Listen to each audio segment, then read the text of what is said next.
Hello, class. Today we're going to talk about Athena, Aphrodite, and Hera. And mostly we're going to try and connect, or I'm going to try and connect these ideas and ask an overarching question. And that question is, why do the myths of the goddesses persist? Why do the myths of the goddesses persist, even to this day? Are these figures that we should be reinforcing? We should be thinking about for in modern times. Do they relate to the feminine or female figures that surround us today? What are some of the issues of the problems that we see with regards to feminine goddesses? And in historically, what do we see? And what can we take from that? And why are they so darn popular? And what are the problems with regards to them? So that's what we're going to get to today. Why do the myths of the goddesses persist? We can also connect some of these deities to each other. They're already connected in that these are three deities or three goddesses that make up the Olympian goddesses. They are the trifecta of extremely powerful goddesses. And while there are other goddesses that we are going to discuss, those are going to be in different stories and with regards to other things. I wanted to get to Athena, Aphrodite, and Hera, and also talk a little bit about what I brought up last week, and that is that story, ultimately the story about the golden apple and the pretty much the beauty pageant that happens as a result of that. And we might say that this is a beauty pageant that um, ended with a huge war that people talk about for thousands and thousands of years afterward.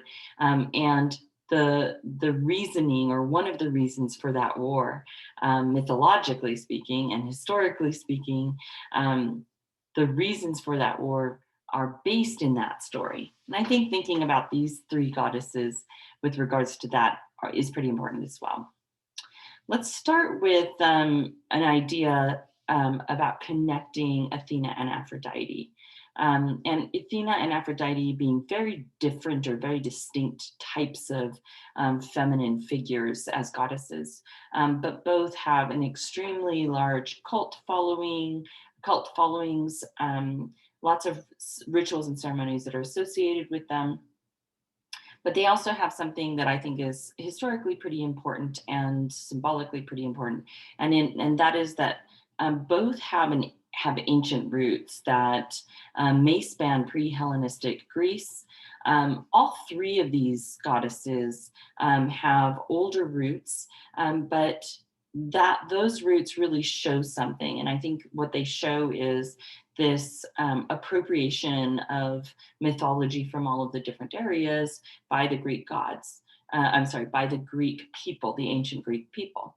So what they were really good at doing is appropriating, taking this idea or this description of different gods and goddesses and putting them together into a framework that works most for them.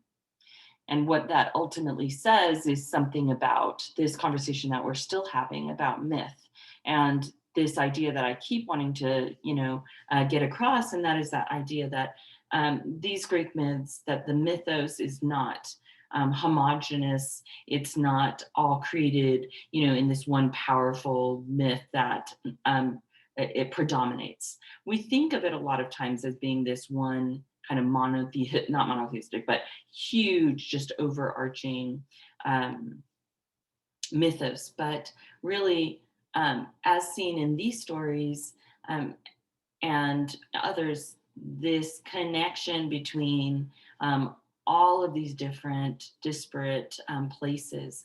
And the Greeks were really good at that. They were really, really good at appropriating powerful images and powerful deities from other stories and stories they were related to, or from places that they were conquering to create their own mythos.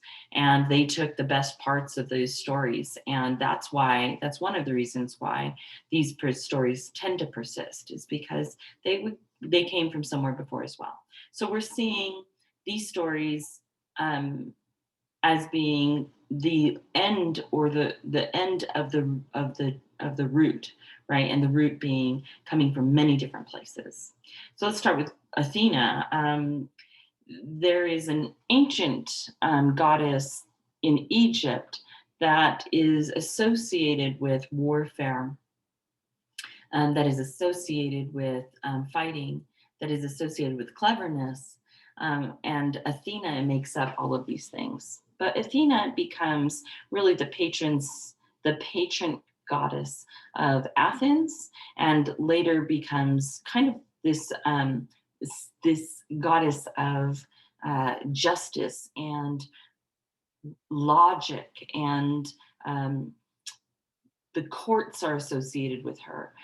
This the Parthenon is associated with her. It's her temple, right? But all of these things bring about this idea, this concept of order and justice. So Athena is this is not only a goddess that is associated with um, warfare. It would be a specific type of warfare, like ennoble warfare, sophisticated warfare, the city state fighting, right? And that she is the patron goddess of Athens and of the power of Greece. And behind that is this idea that she is also really happy with giving special gifts to heroes, but they're not just gifts you would think that a goddess of war would give, like, weapons. It would be gifts that are definitely telltale signs of Athena: wit, um, clarity, wisdom, strategic wisdom in battle. Okay. Um, this is associated with her relationship with her father, who is Zeus.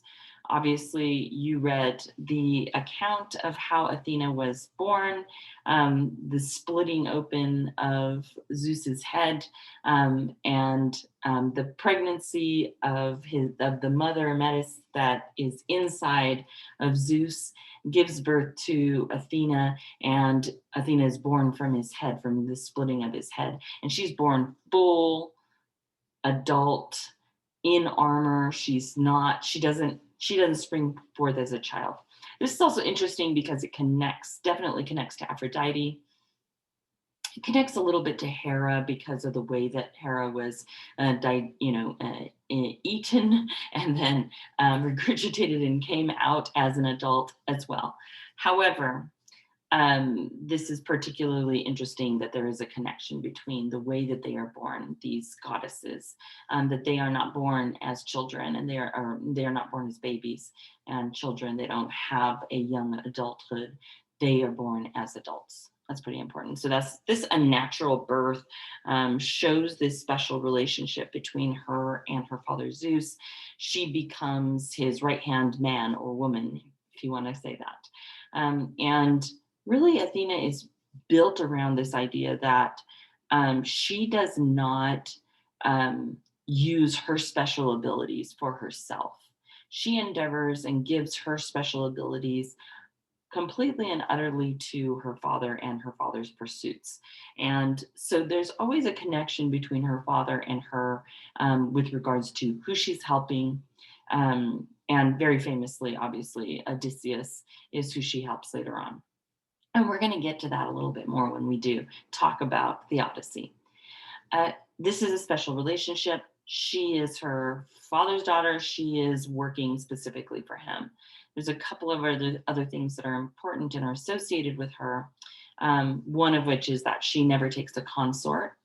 And she doesn't, in most of the stories, doesn't have children by natural means, by another god. She, for the most part, is known as Athena Parthenos, which is Athena, the virgin goddess. And this is also important because we know we get the Parthenon, the temple to Athena in Athens, that is associated with her. The rites of the virgin goddess. We can also kind of link ideas of the power of a virgin goddess with other figures throughout history, feminine figures. notably Queen Elizabeth of England, who was known as the Virgin Queen. This idea or concept is really kind of related to um, not particularly just the aspect of being a virgin, but for ancient Greeks and for a lot of other people that came afterward, this idea that um, this woman held a very special and honored place in society, and she had special allowances given to her because of her power and her ability to be, in society, and not be married. She does not resemble what the traditional women, even in high society, she doesn't resemble them in any way, shape, or form. She has a lot of power. Women at this time in this society did not have a lot of power. They were relegated to domestic pursuits, and they weren't allowed civic rights or any of those kinds of things. So this Athena goddess figure is not like traditional women, even high-born women who might have had the allowances that other poorer women or common folk women would have, right? And so Athena is very special in this regard. She is known for establishing, or credited for establishing, the first legal court in Athens. This is the story that we're going to talk about later in the semester with regards to Orestes calling for justice at the death of the murder of his father. And as a result of this story specifically, she is called to answer this, and she creates these courts of justice where you can argue for a court of law passionately and use evidence against and come to a solution that isn't just violence, although that was a part of it too. Athena is all business. She has very little erotic appeal. In the story of the Golden Apple, she's obviously one of the goddesses that shows a little bit of her vanity with regards to how she looks, because that's the whole point to that. But she really doesn't hold a place in terms of that for erotic appeal. Again, she doesn't take a consort. And she is known widely as the goddess that is a virgin. And this again shows her independent social status, which is highly valued in society. Many stories are related to her. Most of the stories that are related to her go back to the ideas and the concepts that prevail her identity, which is that she works for her father, that she is interested in bringing order and justice to the world, and that her followers, that she is interested in heroes that have wit, that have logic, that use logic, that are clever, not always necessarily the strongest, but the ones that think and are clever and use their minds. All right, so in contrast to her, but with some connections to, again, this idea of the ancient roots, right? That this deity spans back pre-Hellenistic Greece, and that is Aphrodite. And Aphrodite has historical roots, or a love goddess like Aphrodite has historical roots that go back to the ancient Phoenicians. Astra is the Phoenician goddess of love, and we see in this a reflection of many goddesses at that time, but goddesses specifically of love. And this can be meant as erotic love, but it can also be other types of love, passionate love, love of the family, all of those kinds of things. She is definitely associated with passion and sex and eroticism. There's a large collection of stories about Aphrodite. And most notable, many different and differing stories about her birth. The most popular being that she was born pre Olympians, and she was born in the foam of the sea, and that is where her voice, that's where her name comes from, risen from foam. So that's something that's kind of interesting that you might want to take into consideration too. All right, so there's a huge collection of stories about her. You read a few of them. Most notably are her stories about her consorts and her love affairs. And she is um, kind of described constantly as being very vain, as being self centered. She's married to Hephaestus, but that really doesn't matter. In the larger scheme of things, men and women, male and female goddesses, have a tendency to have lots of children out of their marriages, and so she's no different. But she definitely takes the cake in terms of as almost as many as Zeus has. Some of the more famous are obviously her love affair with Adonis.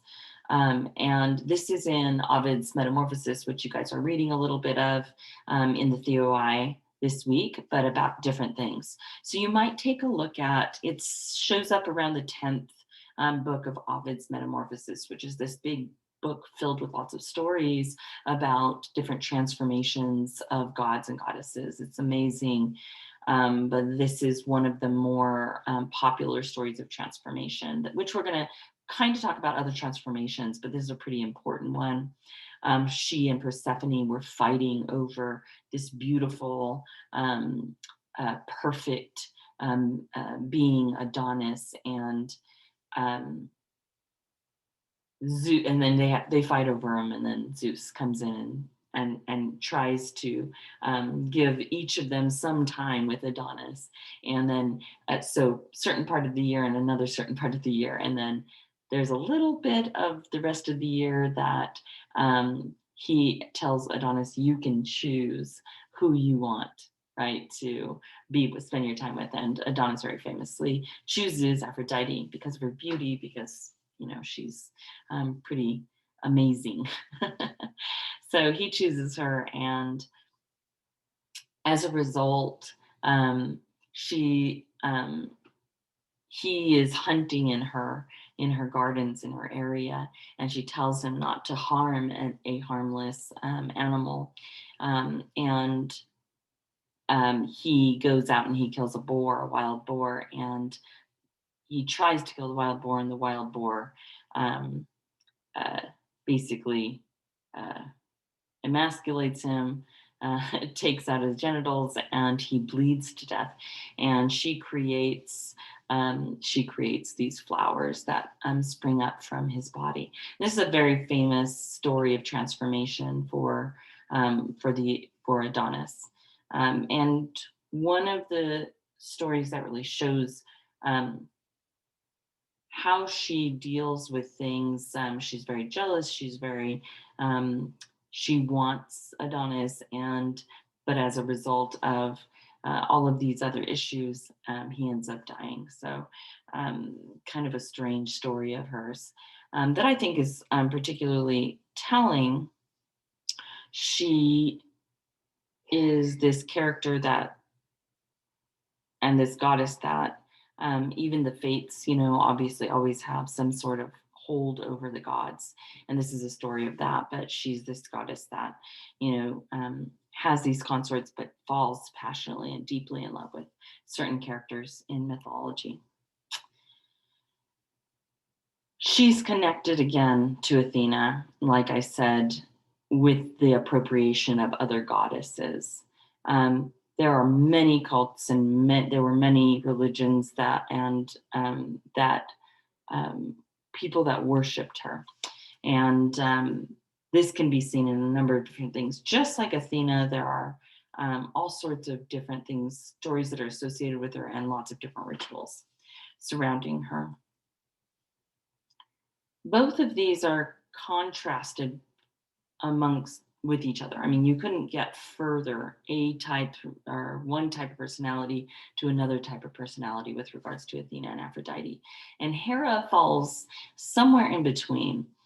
Hera has a really difficult description and discussion surrounding her.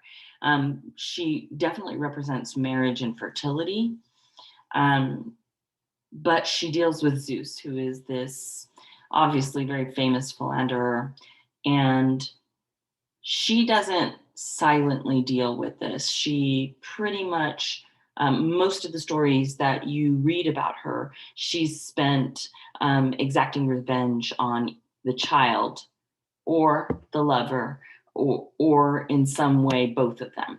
And usually she just goes ballistic. She doesn't back down. She will spend an entire lifetime. And we're going to hear more about this when we get into Heracles or Hercules, Roman Hercules, Heracles, and the issues that Heracles has because of Hera's anger towards him. But we can also kind of talk about how maybe that there is this metaphoric discussion of Hera, and she becomes this symbol, and her relationship with Zeus becomes this larger symbol. Many different scholars discuss this, and this symbol would be that they symbolize something like pre-Hellenic culture versus the conquering culture that becomes ancient Greece. And Hera stands in for pre-Hellenic culture, and Zeus stands in for the conquering culture. And this becomes a story of the tension between entire cultural communities, and fighting between them. So we can see these stories sometimes as a little bit of something a little bit different, rather than just the story about a man and a woman, or a god and a goddess who are fighting with each other because they're married and he's unfaithful, constantly unfaithful. So we can see this as a larger metaphorical discussion, and we can have that discussion. It also helps to start to answer possibly the question that I am going to ask at the end, which is, why do the myths of the goddesses persist, right? How can this metaphorical discussion imply or talk about something that's important in terms of this question, why they persist? Why are they so important, right? Regardless of the stories of the goddesses, they don't represent traditional female roles.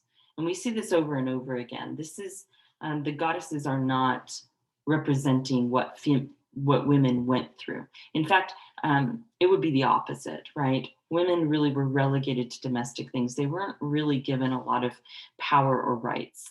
And these three women, through the actions that they invoke, Hera being the central figure, the person who brings decorum to the mythology, and order to the world, right? Given marriage and given fertility, she brings this kind of order, which is decorum. Aphrodite, with her many consorts and love affairs, shows this huge life outside, right? That women traditionally, and highborn women and lowborn women, wouldn't have enjoyed that kind of life. Same with Athena, but with regard to all of the things that she's able to do with regards to the city of Athens. So they don't represent traditional female roles. In fact, a lot of times, because it's closed to traditionally to women, they end up portraying, like the story of the golden apple, they end up portraying some of the stereotypical ideas of feminism, and not feminism, some of the traditional ideas of feminine representations. So we see a lot of these kind of catty, mean fights, beauty pageants that started a war, and killed many, many, many, many hundreds of thousands of people. And a lot of times we see this as a discussion of like the problems or the faults of the feminine in Greek mythology. And that's an interesting question as well, because again, I'm going to ask that question, why do these persist? are the tellings of the stories of Hera, Athena, and Aphrodite, are they ultimately to be revered? Are they ultimately to be criticized? If we had a criticism of them, what would it be? Would it be that they represent very kind of negative aspects of, these cultural ideas of what femininity and women are? Or would it, all right, so do they represent this kind of stereotypical negative feminine thing, right? Goddess. Do they have positive aspects to them that we can glean and learn from and use as models? I don't know if I could say that. I wouldn't necessarily say that any of them really represents something that is extremely powerful with regards to modeling. But there are aspects of them that are pretty powerful and pretty positive. But then I'm going to ask that question. So I'm going to post it today and I'm going to ask you guys to answer that question. Why do the myths of the goddesses persist? What can we learn from them? What did you learn from reading about them? What kind of feeling or idea do you get as a result of learning about them? Okay, so that's it. That's what I've got for you today. And I hope that you're following along with the readings, and we'll probably have a little bit more discussion with regards to the essay and everything else later on in your coursework. So have a really nice day, and I'll talk to you soon. Bye-bye.